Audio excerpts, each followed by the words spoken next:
Hello, it's Kim. I'm here. I'm always like right is left and left is right. So I'm like one part of the strap is showing. There we go. Hey guys, welcome to the live. It is I, Kim Howerton, and I am here with you live on what the heck day is it? It is Tuesday. Sorry I'm a little late. I mistimed some baking and then I was like, I'm going to just make it. And instead, I couldn't get things to connect, and then the light wouldn't turn on. Anyway, but I'm here now. So I'm glad that you're here. Those of you that are here with me, I'm glad that you're here with me. A little rushed. I may or may not still be wearing pajama pants. That may or may generally be true anyway. Anyway, how's it going, people? I am glad to be here with you. And yeah, so it feels like it's been forever, but I was here last week. Where was I? It was like the day before I went somewhere. Anyway, but I'm here. Scatterbrained, but here. Welcome to the live. Thank you for joining live. If you're watching after the fact, welcome to the replay. Glad that you're here. I am so happy to have everyone here with me that is with me. But let's talk about something. What do you guys want to talk about? It's really nice to have you here. Kristen, thank you for joining us live. Hey, Karen in Cambodia, nice to have you here. Good evening, many people, or whatever time of day it is where you guys are. I have my trusty sippy cup, so everything's going to be fine. Anybody else require sippy cups? So let me know. Hey, Noreen in Maine, nice to have you here. South Georgia, Leslie, nice to see you. I am, what was I doing today? Cleaning out the freezer, then trying to figure out what to cook from the things I'd cleaned out the freezer with so that we could have more room in the freezer. There's never enough freezer space, people. Anyway, yeah, exciting news around here, really, today. Kid, that's sarcasm. Glad to join in. Hey, Lisa. Hey, Tammy. Glad to be here with you. So what you want me to talk about? What we got? Somebody on one of my videos said I use a lot of Southern expressions, and I'm going to blame part of that on Nisha Berry and part of that on my dad's family, who is from Arkansas. And so, but then my mom's from Queens. So I try not to swear as much as I would normally on lives though. So that's okay. Hey, Ellen. Well, thank you for the compliment. I like this little sweater. It's a little short sleeve sweater. I got it at Target like years ago, and I'm always like, oh yeah, wear this sweater. Anyway, it's hot today. Thanks, Ron. I appreciate it. I appreciate the vote of confidence.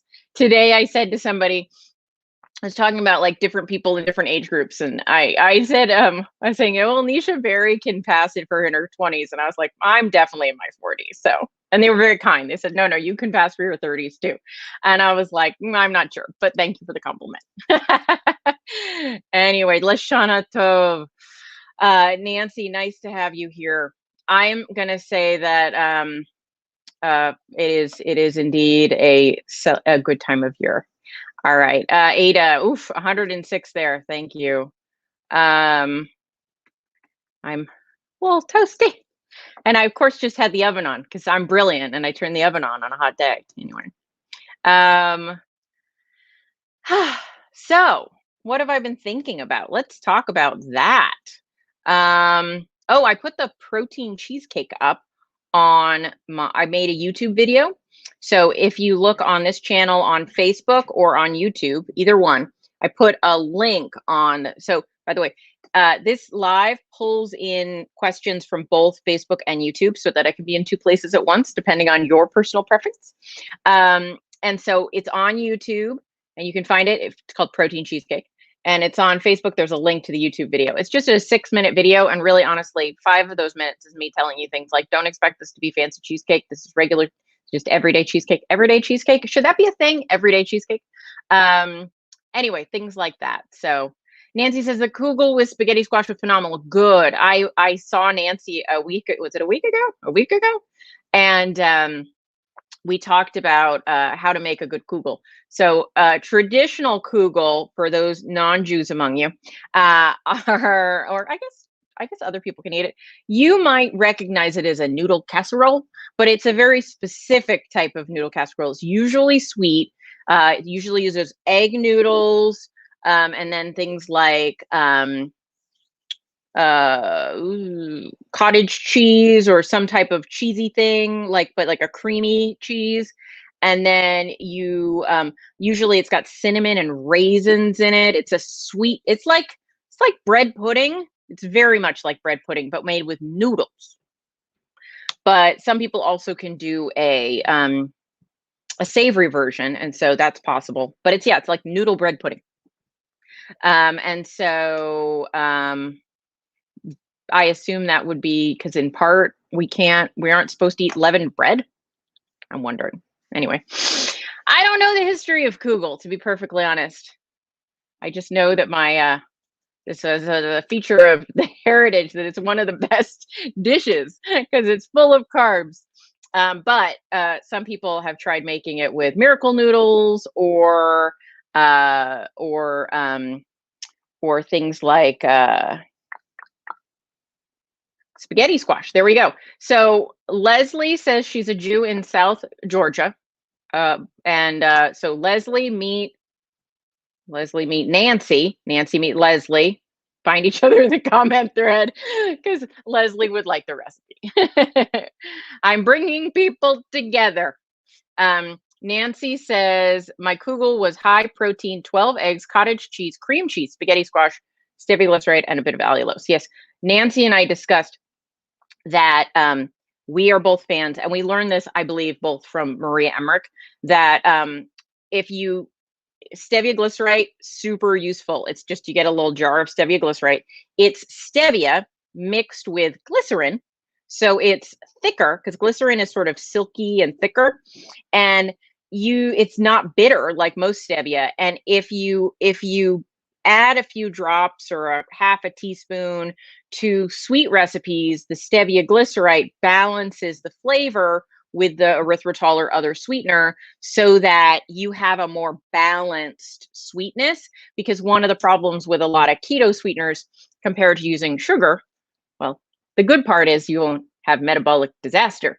The bad news is it doesn't have as round a flavor. I don't know how else to say it. And so when you combine sweeteners, it can be better. And that is why I love stevia glycerate so much. Now, sometimes I'll just use stevia glycerate in things. Like if I'm just sweetening a little bit of like Greek yogurt or something, I just put a few drops in there. But if in a baked good, I do a few drops of the stevia and then I use primarily another sweetener. And for me these days, that sweetener is either allulose. I still like Swerve, the powdered Swerve, but then occasionally I will use Boca Sweet because I've done a couple things with it and I like it and I think it's tasty, but I usually don't reorder that often, so it's not in my house. I don't do that many baked goods anymore, to be perfectly honest. Well, I just made some scones for my boyfriend, which is why the kitchen is so hot right now. But he is they are not keto scones. So I will not share the recipe. It's really too bad. These scones are like metabolic disaster if you're not.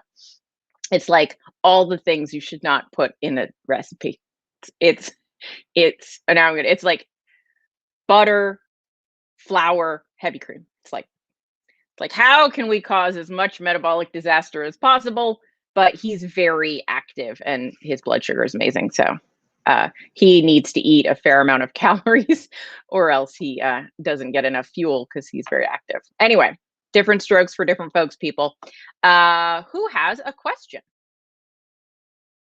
Blinky face, blinky face. I'm always a little like, why did I just share about the giant carb bomb I made for somebody?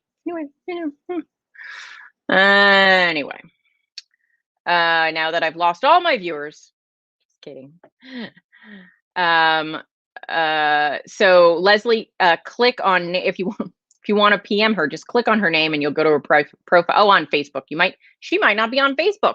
Nancy, I think means I'm micromanaging here. Leslie may be on YouTube and Nancy may be on Facebook. That may be what's going on, that they don't see each other. Anyway. But if they're both on Facebook, then you can private message them there for the recipe.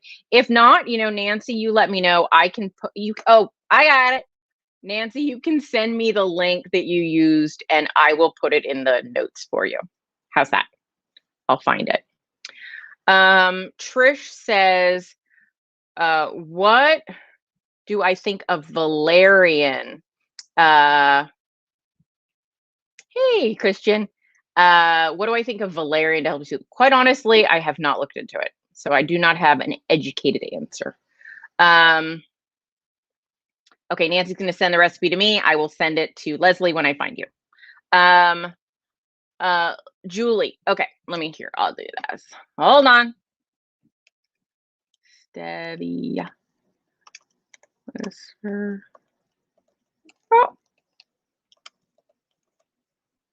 Oh, I misspelled it. That's not going to be helpful.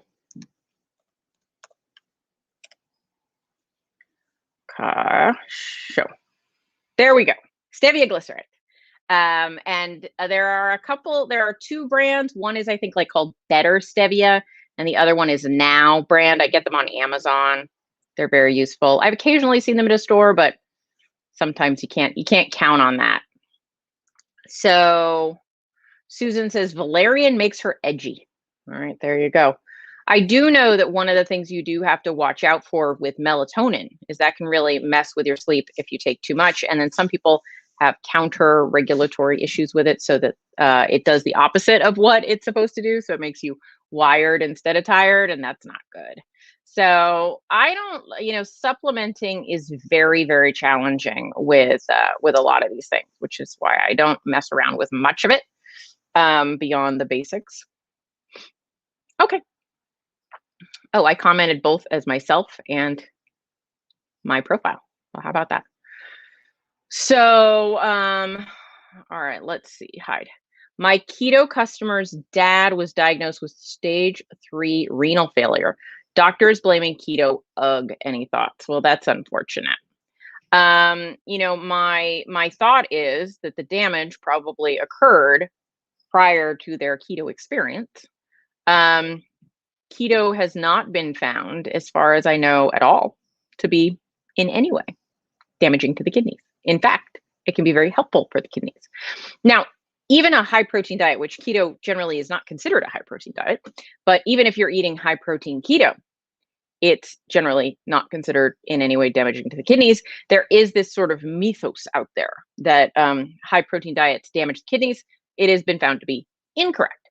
Now, that being said, if you are already kidney compromised, right? Your kidneys aren't working right, then a higher protein diet can be not appropriate for some people, although there is disagreement about that. But the difference is it's not that the high protein causes kidney problems. It's just that it's like, yeah, you can put water in a bucket and it does just fine. But if you try to put water in a sieve, it's not going to go so well. So you need to watch that if you're already compromised.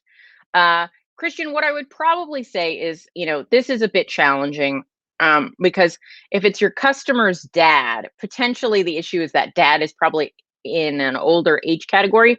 And I do find a lot of people in certain generations are not as good at questioning or pushing back on their doctor. And so that can be kind of a challenge, and maybe don't want to find a new doctor if they push too hard, which is also a challenge.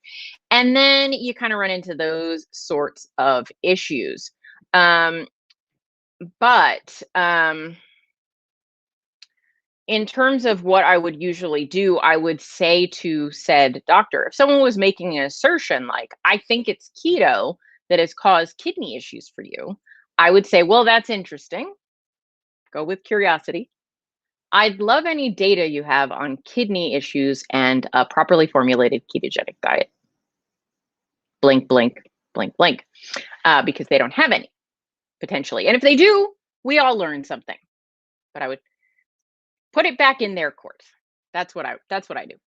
Hey, Tamara, I've been doing very clean keto, naturally transitioning to carnivore since January 2021. 1 month ago, I started fast walking, running, and now I've gained 8 pounds. I still have about 45 pounds to lose. So my question is, have you been tracking your food intake over that period of time that you gained weight? If you've not been tracking your food intake, start.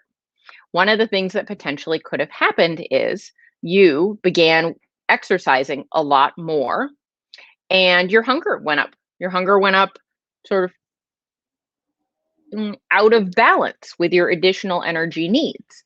And if that happened, which can happen, it might mean that your balance of intake and use of energy is not as aligned as it actually was before you started doing the fast walking, uh, running situation. So if you're not already tracking, I would track. Another thing to be aware of, although you did say it was a month ago, is that initially when you start working out differently, either weightlifting or using your muscles in ways you haven't used your muscles in a long time, you will retain more water. And when that happens, you will see the scale go up. So my other question for you is, but usually that kind of settles a little bit over a couple of weeks. Is how are your clothes fitting? Are those tighter? Did you just see it on the scale? Did I miss a question about fiber? I'm seeing people talking about fiber, but I don't see anything about fiber specifically, unless that was a comment about the kidney thing. I don't know. Christian says, yes, he's 60 plus. I turned them all keto. His son has reverse type 2.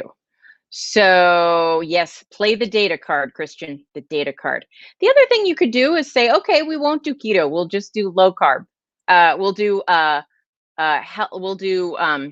sorry, what's the phrase I want to use? We'll do a diet that is high in nutritious vegetables, healthy, proteins, so like kind of use some buzzwords that doctors like to hear that really don't mean that you'll be eating differently. You just aren't using the keto word.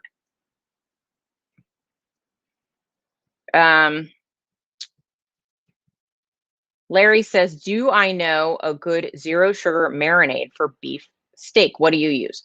Primal Kitchens. I'm having a problem between my brain and my mouth. It's like a recall. There's like a please hold somewhere inside my head. Primal Kitchens has a lot of good stuff. They have a steak sauce that reminds me a lot of Worcestershire. I guess it tastes like steak sauce, but it's very tasty. And they have all sorts of other marinades and things. Now, be aware, a few of their marinades, like they're more paleo than just keto. A lot of their stuff is unsweetened, but then some of their stuff has a little honey or fruit juice in it. So you have to look at them. But as a brand overall, I would say Primal Kitchens is super duper and very well distributed. They're in a lot of places, so you can find them. So that's helpful. Nancy says, my husband has stage 5 kidney failure and the dialysis center told us not to skimp on protein. Well, that's great news, Nancy. Terry says, have you ever known someone who, Peter, I know you're commenting about constipation and fiber, but I can't see the original question about it. So I'm wondering what I missed. Terry, I will come back to your question. Maybe if I go up, I will find it. I did not see it. So I'm like, I can't answer the question. Terry, I'll come back to that question. I see Kugel. Yeah, I'm not seeing it about fiber and constipation, unless you just want me to talk about the topic of fiber and constipation. Oh, I see. Just good. You're just sharing good info. Okay. Yeah. Terry, have I ever known someone who is not able to get to the point that they could moderate something like keto desserts? I avoid all sweet things due to a history of binging on sugar. Well, so I mean, I guess the answer to that is mixed. Certainly, I do know people who can include things in their diet now that they probably could not include in their diet on their journey earlier. And that's sort of a shift. Like, I mean, I could eat full on carbs now, and the next day have no desire to eat them again. Whereas once upon a time, that would have been almost an impossibility. So yeah, I think you can change. I do think we can change. How long that change is going to take is highly variable. So I think it's baby steps. I think if you are somebody that's like, I can't even have a sweet taste in my mouth, like if this was a diet soda, you would be tanked and eating the whole fridge after you drink it. Well, then I would say if that is still feeling like a concern, don't even risk it. There's no such thing as a sweet deficiency, right? You don't need them. Now, if you're like, but I would like to be able to include small quantities of those things, start very small.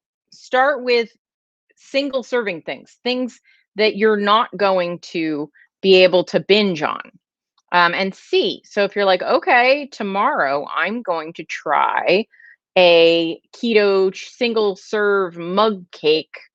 Find a recipe you don't have to buy a lot of ingredients for, though, because otherwise you'll have these ingredients you don't use, or a custard or something, like a fluff, right? I'm going to try one serving of something that I can make, and I'm going to see how I respond. And I'm going to track my food intake that day. I'm going to write down everything I eat and how I felt and when I felt hungry. And then I'm going to have the thing. And then the next day I'm going to follow, like, am I hungry, or do I want to eat more? Has my food intake gone up? How do I feel mentally? Do I feel a little crazier around food? Do I feel bingier? And you can kind of see step by step how that works for you. So I do think over time it's possible, but I think it deserves a lot of caution.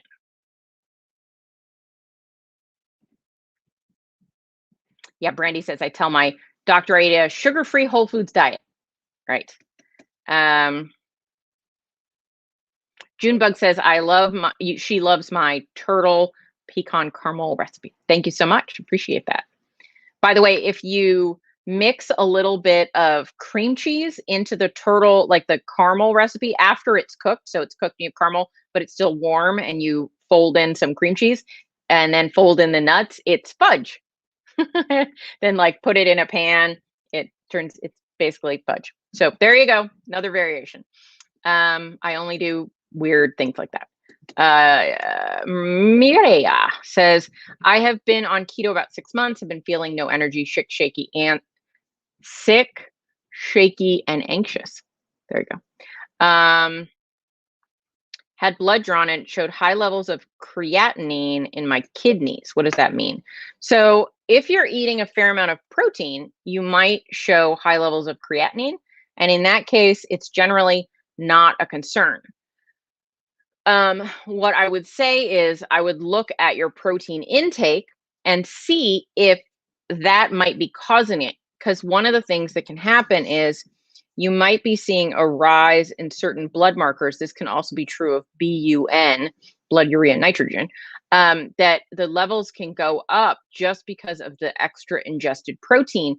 And it's only a marker of concern because they're concerned that these proteins in your blood means that your internal organs are breaking down, and the protein is coming from those internal organs. If it's coming from an external source, it's not the same concern.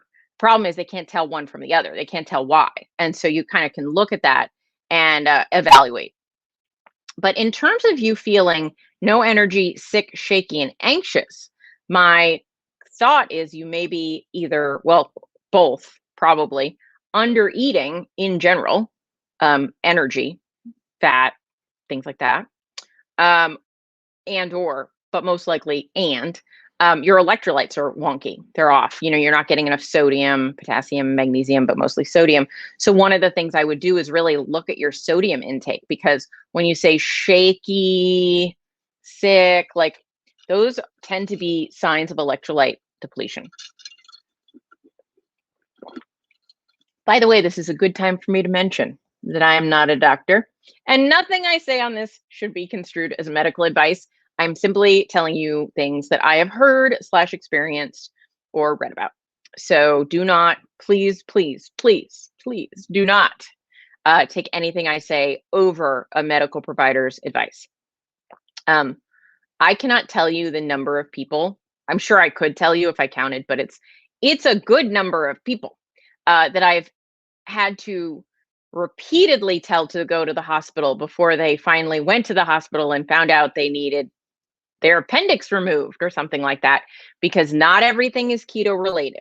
So if you're having a medical problem that I'm going to assume based on the question you're asking me is keto related, I may not be giving you the right answer because I am not a medical provider.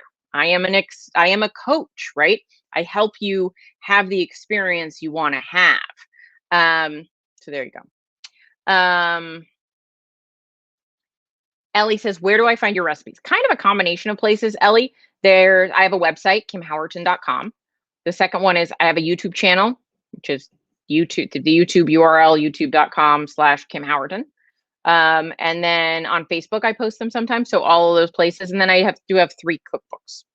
But specifically that turtle recipe we just talked about, I made when I was staying with Nisha Salas-Berry. And so it's on her channel as well as my channel. We put it in both places because we were playing with caramel.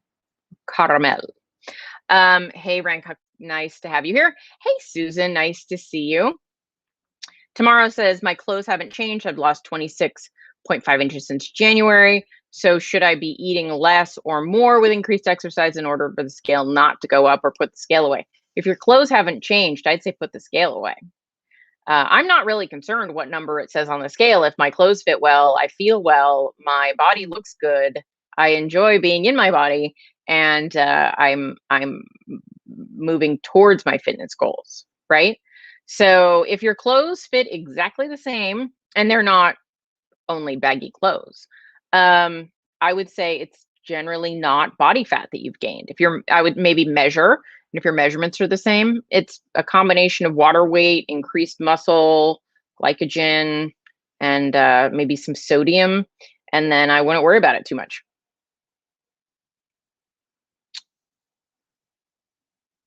Susan says, I had high BUN. I had to learn from Dr. Berry that it's BUN, not bun, but it's BUN. Creatinine, he told me people would make fun of me if I kept saying bun.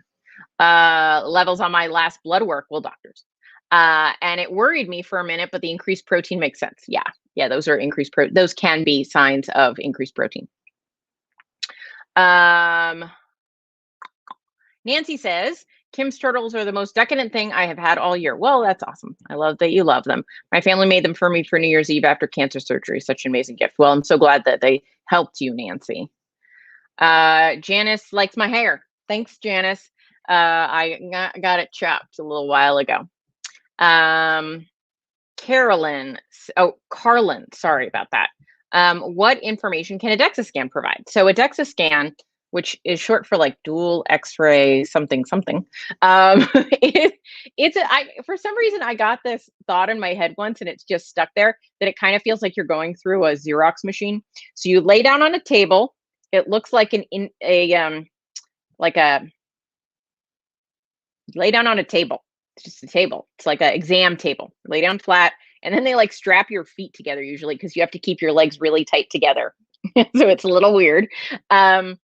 And then this like bar passes over you very slowly, like you're being Xerox. And so it goes and it scans your whole body, and it's basically able to tell the difference between lean body mass and body fat. So your lean body mass is everything that isn't body fat. It's your skin, your hair, your nails, your muscle, water weight, your organs, your bones, your cartilage, your connective tissue, right? It's everything except body fat. And so it can then differentiate the two. Now, some DEXA scans, like in medical settings, are only set up to look at your bone density. So one of the things a DEXA scan is really good at is looking at how dense your bones are. So doctors use DEXA scans to kind of look at if you have osteoporosis, or, is your bone density where it should be for your age?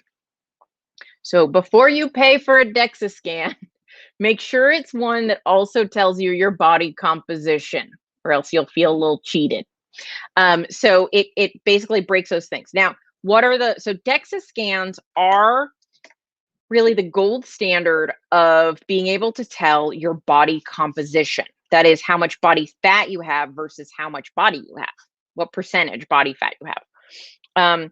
There are other methods like an in-body scan, your home scale. A lot of people's home scales have sensors on them that can send a current and tell you, those are super inaccurate. And so I don't really trust them. The DEXA scan is probably the most accurate. The one thing it can't tell the difference between is muscle and water. So if you're overhydrated or underhydrated, it'll screw with your results. If you've eaten a meal versus not eaten a meal, it'll change your results. So there are little things that can affect it. That being said, it's much more accurate than almost any other thing. Now, the pinchy method. Anyone ever been to the gym where the pinchies, little pinchers, calipers? That can be fairly effective if you're not obese. If you're, I mean, think about it. Everyone grabs some fat, right? That's hard to know where the muscle starts, the fat ends, the skin. I'm now manipulating like my underarm. Anyway. And so when we're fairly heavy, I find the pinchy things not super accurate. But when you're fairly lean, so like that would be under maybe 35% for a woman and maybe under 20% for a man. I think they're pretty accurate within a couple percent. But I think if you're obese or just kind of fairly heavy, the DEXA scan's probably your best bet. And between DEXA scans, you want to be in as close as possible a physical condition. So always go in the morning fasted. No, you don't have to be in the morning fasted, but if you're always in the morning fasted, then you're not dealing with fluctuations in like, oh, did you have a big meal or a small meal or whatever? Always you need to be somewhat hydrated. So always drink, I don't know, 12, 16 ounces of water, but all the same, right? Tend to eat about the same the day before, and that'll reduce some of those variables. And so a DEXA scan is very cool. I really recommend everyone get one if you can. The problem is like in certain parts of the country, you can get them everywhere and fairly cheap. And then other parts of the country, it's like the whole state doesn't have one. So I don't know what to do about that. But if you're traveling somewhere like California, there are plenty here. Now I do have to drive about 40 minutes from my house. There used to be one closer, but they closed down in the pandemic. But I only have to do it. Well, if I'm in a sort of holding pattern where I'm not gaining or losing weight, I do it like once a year. If I'm trying actively to gain or lose weight, then I would do it more like every 3 to 4 months. But it's a way to check in on making sure that what you've lost is body fat and not muscle mass. So that's really interesting. I wish I had one from when I started. I got one midway, kind of partway in my journey. I'd already lost quite a bit of weight before I got the first one. And let me tell you, my body fat was a lot higher than I thought it would be. And then when I did the math backwards, now I was making some guesses in there, but when I did the math backwards, I was like, I was probably like 70% body fat when I started keto, which was sort of a horrifying thing to realize because I don't think anyone thinks of themselves as more than 50% body fat. I don't know why, but that just seems to be it. Like you could ask somebody who's 400 pounds and they'll be like, I think I'm 50% body fat. That seems about right. And then but this is not true. They're not getting down to 40% body fat probably until they're like 200 pounds. So they got a long way to go to even get to 50% body fat. That's a woman. It'd be a little higher for a man. So anyway, so it can be a little bit demoralizing if you're not prepared for the fact that this data might be different than you kind of think it is. But I always feel like reality is a good check-in for us. It's good to get a little dose of reality. So I think if I paid for a single scan, it's like $97, but I can buy a package. And so it ends up being like $45, like by the time I'm done with the package each. So that's pretty good. I hear of some people paying more. Now, if your area has a large university with a medical center and or like a fitness center, they may have one. So what I would do if you want to get a DEXA scan for Christmas is to get on the internet and Google DEXA, DEXA. It can sometimes also be DXA. And you can put DEXA scan and then your state, country. I mean, not country, that'd be a little too big. State, or county or whatever, and do a search. Carlin says in Lafayette, California, I think it's $100. Yeah, so $100 is a pretty good price for a single scan, I would say. But yeah, and then Carlin said the facility I looked at is bone density only. So yeah, make sure that they do body composition. There's a company in the Bay Area. So since you did Lafayette, I know where that is, unless there's more than one Lafayette in California, near Orinda. In San Carlos, there's a DEXA company that does body composition in San Carlos. And there's like some areas have a mobile truck that will like come to you if you have enough people.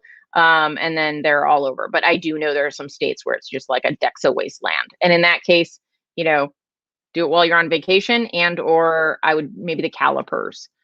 Unfortunately, if I do a in-body scan, which is you stand on a plate and then you hold things in your hands, and it's supposed to send a charge through your body, and it's be able to tell. It tells me I have about 10 pounds more muscle than the DEXA scan does, and believe me, I would like to believe the in-body, but I think the DEXA is right.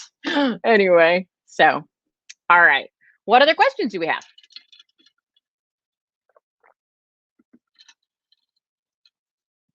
I don't know what we got.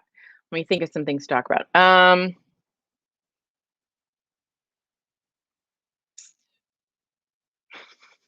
You guys don't have questions. I'm like, I have no personality but response. Anyway, I should come prepared. Susan says, watching from the state of South Carolina, I've been following you, Dr. Barry Nisha, since 2018. Nice to have you here, Susan. Thank you so much for your information. Down 137 pounds. Woo! Good job. Another 120, but you will get there, Susan. You will get there. Junebug says, how do artificial sweeteners such as stevia, not sucralose, cause weight stalls? Well, that's a good question. I think the number one way that they cause weight stalls is that for some people, sweet flavors make them hungrier.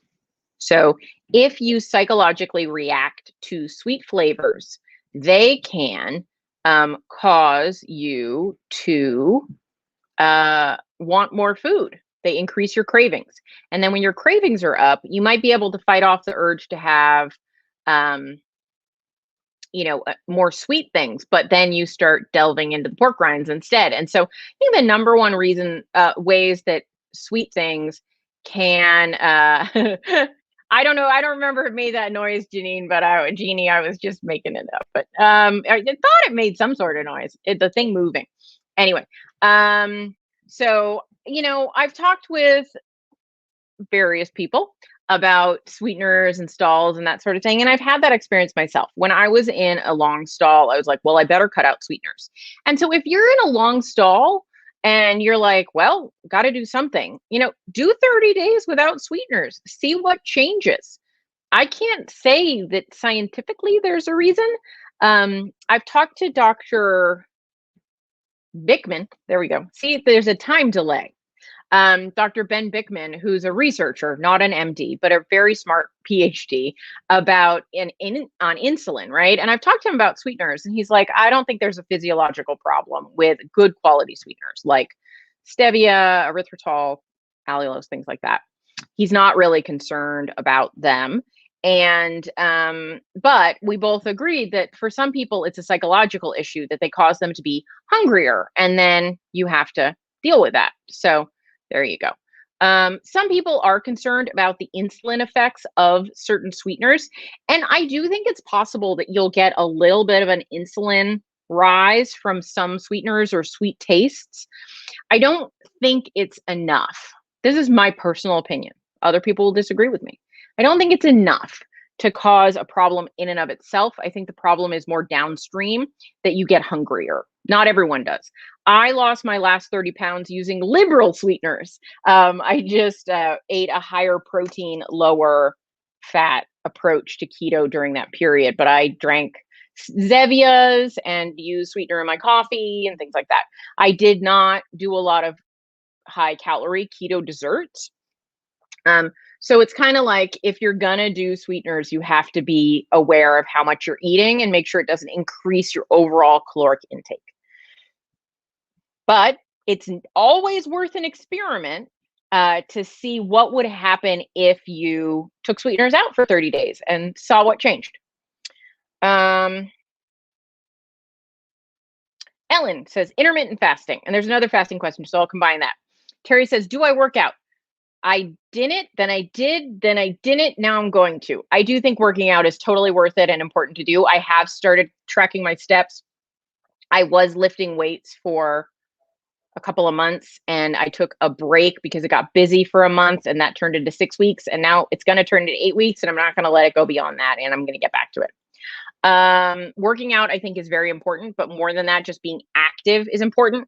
I don't think doing a lot of cardio is very important. There are some studies that came out fairly recently that sort of looked at the body's compensatory reactions.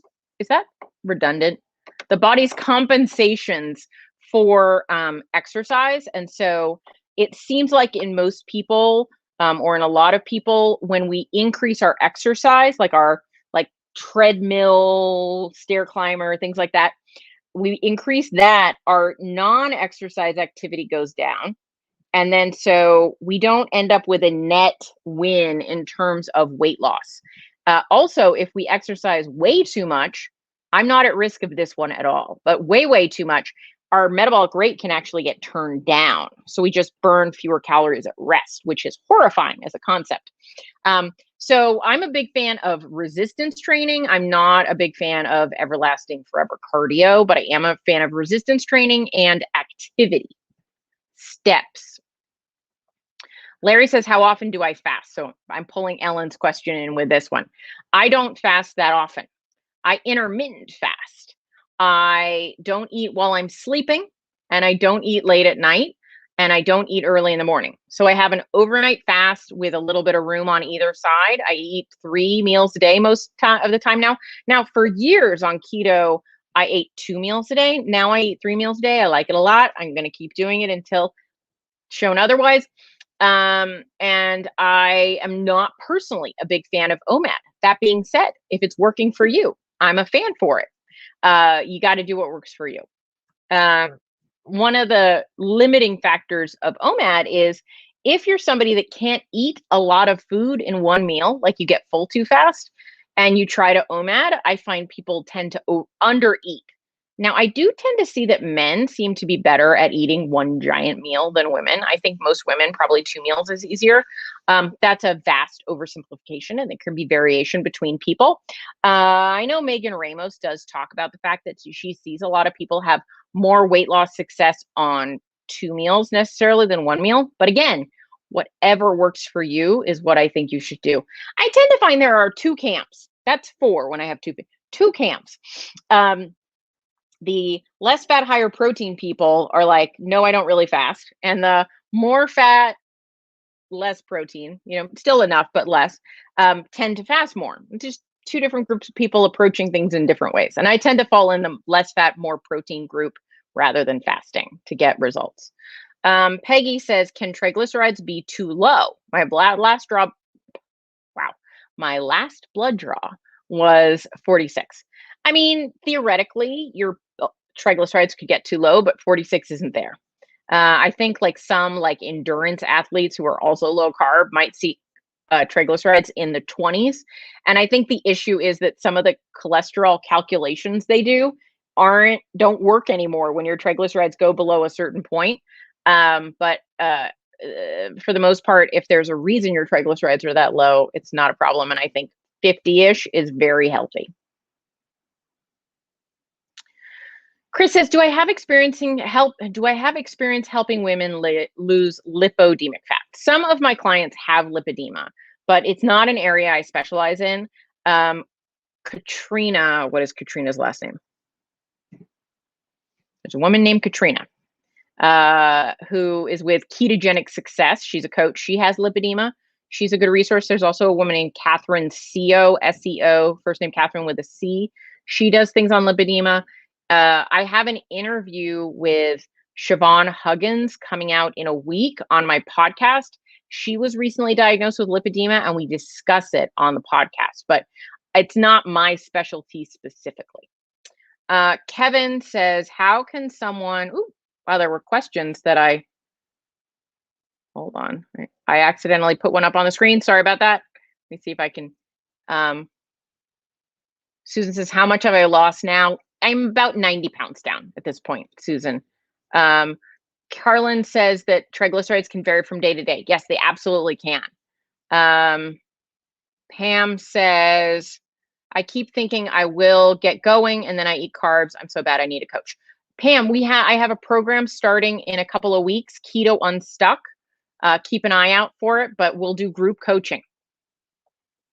Ada says, add cream cheese to the caramel sauce to turn it into a fudge. I don't remember how much I added. I'll see if I can find it, Ada. I would start small, add a couple of ounces, see what the texture turns into.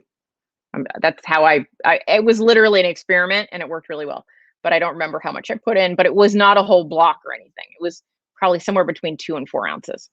Brandy says, I have been going to the gym and doing the weight machines. I talked to a doctor. I know about it. He said, what my heart rate, and he asked what my heart rate went up. I said, it doesn't really go up, especially on leg day.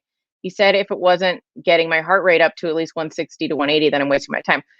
That doctor's an idiot, Brandy. I'm just going to say that, that he's confusing cardio and weight training. Yeah. On cardio, you need your heart rate to get up. Although 160 to 80 is different. Because what, Brandy, I'm going to guess, what are you? I don't know how old you are. If you're my age, if you're 40-ish, let's say we're 40, what is it, 180? You don't need to get your heart rate that up. That's pretty high. 220 minus 140. I mean, that's like approaching your max heart rate, but you don't need to stay in that zone the whole time. Anyway, don't ask your doctor about weight training. Ask a trainer about weight training. Unless that doctor is jacked. Was the doctor like jacked? Like, ask that doctor about weight training. Don't ask that doctor. Okay. Sorry. Let me fix that. Susan said, I've struggled with stalls and slow weight loss. I've always stayed on keto and intermittent fasted. I'll be 61 next month. I eat higher protein and less fat, and I've been losing again. Yep. It works for a lot of people, Susan. Myself included. There are some people it doesn't work for. There tend to be people that when they raise the protein and lower the fat, they feel like hell. Now, I don't mean like during a transitional period. There's always a transitional period with everything, but they just never feel right. That's something you should listen to. But for most people, especially us women over 40-ish, seems to work really well. Susan, okay, got that. Pam, I eat 3 meals like you. Yep. I need 3 for the protein. I'm diabetic, so I try to fast. I crash. Yeah, not everyone's a faster. Exchange student says we need the bread recipe that me and Nisha had probably. Pam, okay, Pam, I'm writing your name down. Pam needs a link. Pam G, link. I will do that, Pam. You can PM me, private message me too, and that could be useful. In case I forget. So Nisha and I made a bread recipe, and I think she's putting it in a cookbook. I don't know what's happening to it, but basically, if you go to my website, kimhowerton.com, and you look for the recipe for pumpkin bread, magic pumpkin bread, and you take out the pumpkin in the sweetener, and you add a little bit of Parmesan to that mix, you basically have the bread recipe. Because it's like, take the pumpkin out, add a couple ounces of Parmesan, and then that's the bread. And what we did is we laid down half that amount, then we put cheese, then we laid down the other half, and we made bread. Oh, cheese and broccoli. So that's the basics.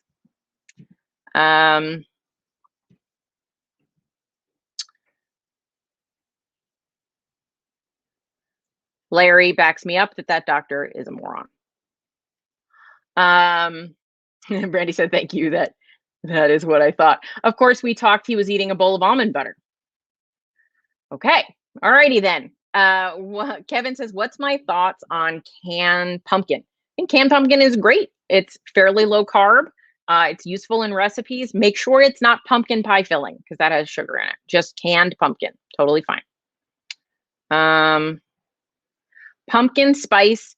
Susan says, I got out of a long stall with my Unstuck program. Thank you, Susan. Yes, you did. Karen says, I'll try doing more protein, less fat after I get insulin sensitive. Protein raises my sugar more than I want it to. What's your idea? So yeah, some people, what happens is, what movie is that from? Anyway,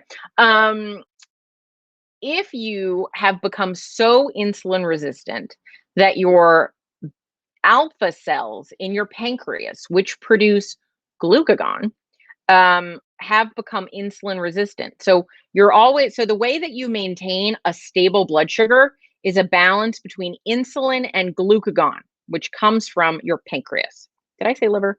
Pancreas. And that balance maintains proper blood sugar. If you become insulin resistant in that equation, and that means when your body makes insulin, right? Like, so the sugar starts going up, you start making more insulin. Your body's automatically supposed to adjust the glucagon down because glucagon signals your body to release more blood sugar. But if your glucagon cells have gotten insulin resistant, they no longer hear the signal properly from the insulin. And so then they're both rising. That's bad. You don't want that. And so that is a small population, fortunately. Sorry that you're in it. But for most people, raising protein should not cause significant increases in glucose. But I'm not saying it doesn't happen. If somebody is very severely insulin resistant, it can happen. In which case I would say just get as much protein as you can before you start to see the level get out of control. Junebug mentions pumpkin spice season is coming. I just posted on Instagram today. What should I make this year that's pumpkin-y? I'm thinking about it.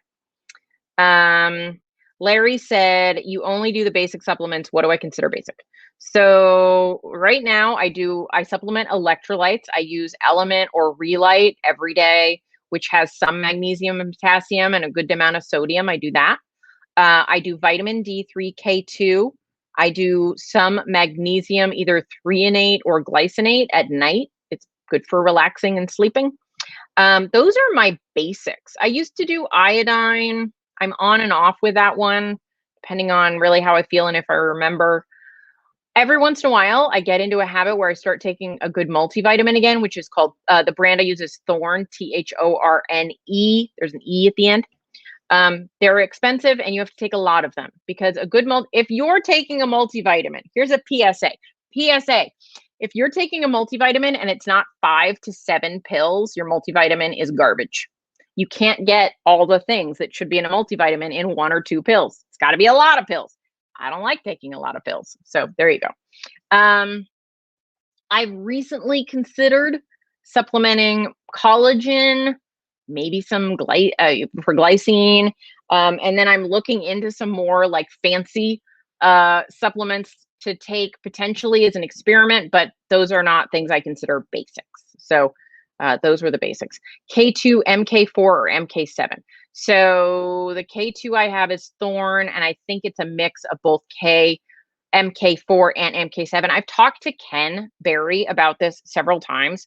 The issue is some studies test 4, some studies 7, some say this, some say that. So I try to do a combination of the two just to cover the bases. Kevin says, wife 52 post-met. Menopause? Hard time losing weight, plateaued for a year. Do I recommend high protein, less fat? Yeah, it's good to try. I would give it a good solid try. Now, I would say for ease and convenience, and not going crazy and her not killing you, taper the protein up and the fat down simultaneously. Don't make an overnight switch. It's very challenging and you won't feel good. But these days, if my fat is way too low, I crave fat. But if my protein is low, I crave protein. So I feel like I can trust my dial better. So I can say I spent a lot of time on keto. I was eating 65 grams of protein and 120 to 150 grams of fat. Then I went to like 90 grams of protein and 110 to 125 grams of fat. Now I'm eating like 140 grams of protein and like 60 to 70 grams of fat. So it's really changed over time, but take the change gradually or else you'll regret it. Jean says, do I like sublingual B12? I do. The good kind is like methyl something. Methyl. I can't remember, but there's like good B12 that we can absorb and then ones we can't.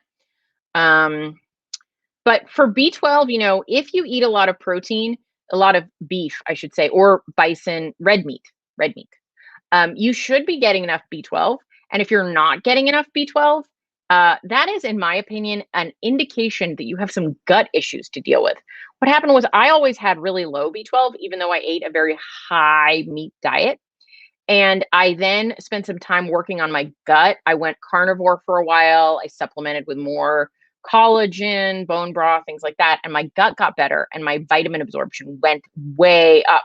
And so now I don't need to rely on as many supplements. I used to have to get like B12 shots. Why was I going to say B52s? That's the band.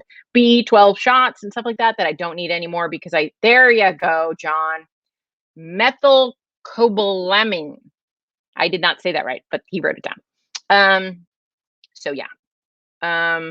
Oh yeah, Rebecca mentions that metformin will also deplete B12. Absolutely, 100%. Karen says, I don't supplement, but eat 3 eggs daily. Yeah, egg yolks are very high in nutrients, as is liver and wild-caught salmon. So I think that's a great option.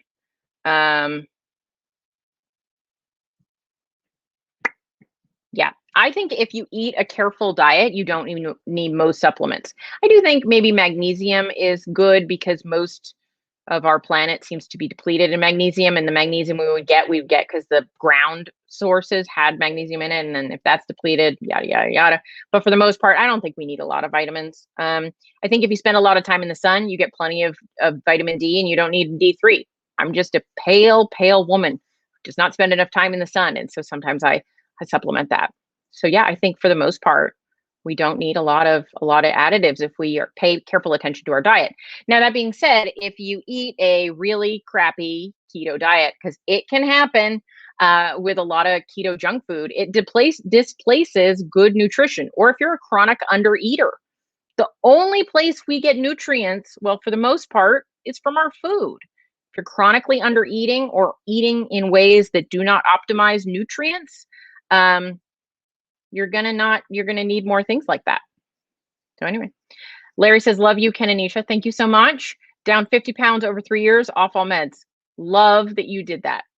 Jean says, one of my pharmacist friends said sublingual is absorbed as well as an injection. Great. I have not needed B12 in a long time, but I think I remember that is correct. All right, guys, we're going to have to wrap it up for the evening. So love to you all. I will see you next week. All right, bye, guys.